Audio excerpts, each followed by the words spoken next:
Il y a en l'homme plusieurs manières de clamer son existence. La présence physique, la conscience et la réflexion mentale. Cependant, la fonction de l'homme est de vivre, non d'exister. Il doit se définir comme un tout sans dissocier l'abstrait du concret chez lui. Toutefois, il doit reconnaître quels aspects de lui font son corps et son esprit.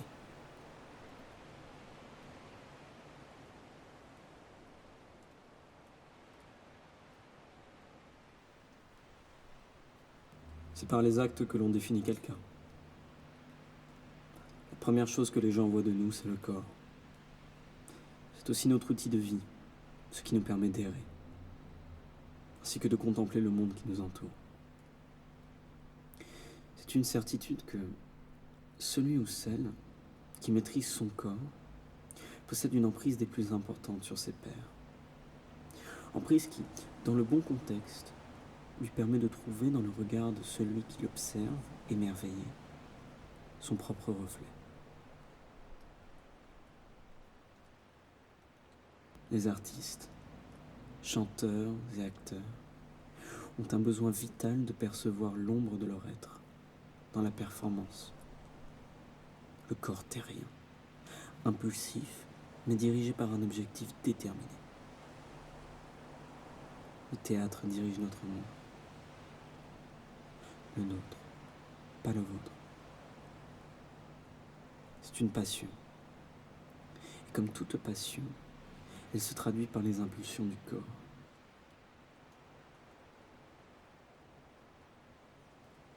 Il ne se repose jamais, ne cesse de faire battre le cœur. Il se manifeste le jour, fait acte de présence, mais ce n'est en réalité que surélevé par les planches du plateau qu'il se libère pleinement. L'esprit avec qui il est contraint de cohabiter trouve un remplaçant pour quelques instants seulement. Quelques instants qui lui offrent une bouffée d'air frais. Un oxygène rare, qui l'enivre et le transporte ailleurs.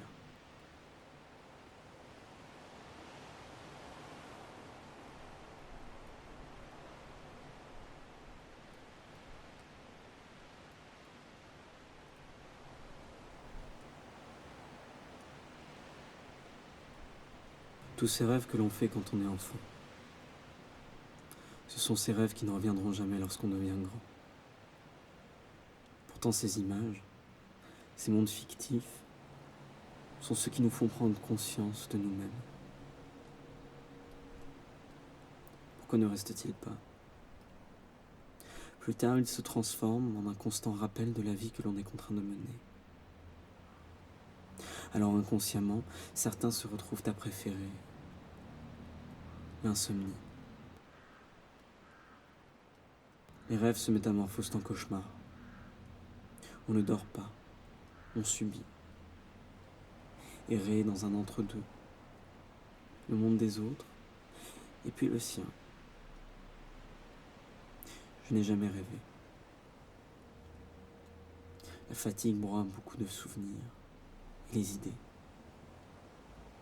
Alors je me perds dans la vasteté du temps, sans trop savoir comment, ni pourquoi j'en suis arrivé là.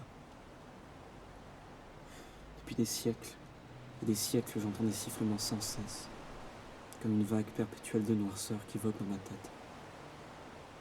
La peur m'habite. Ce qui fut jadis un bateau, comblé par tout l'orage, et ce flot est devenu mon radeau. Je n'arrive pas à dormir. Je n'ai jamais pu. Au fond, j'essaie de m'en convaincre. Ça me rassure. Je n'ai jamais su comment dormir. Les figures sombres qui me rendent visite tard le soir sont un autre monde qui m'enivre dans celui-ci.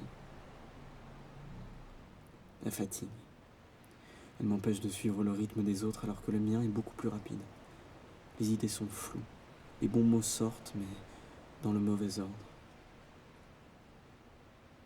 On vit seul. Tout seul.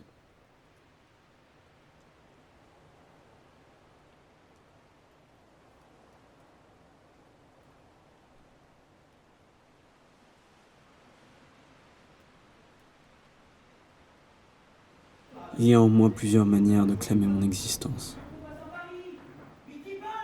La présence scénique. Bonjour, Ferdi. L'expression intellectuelle. Bonjour, Horatio.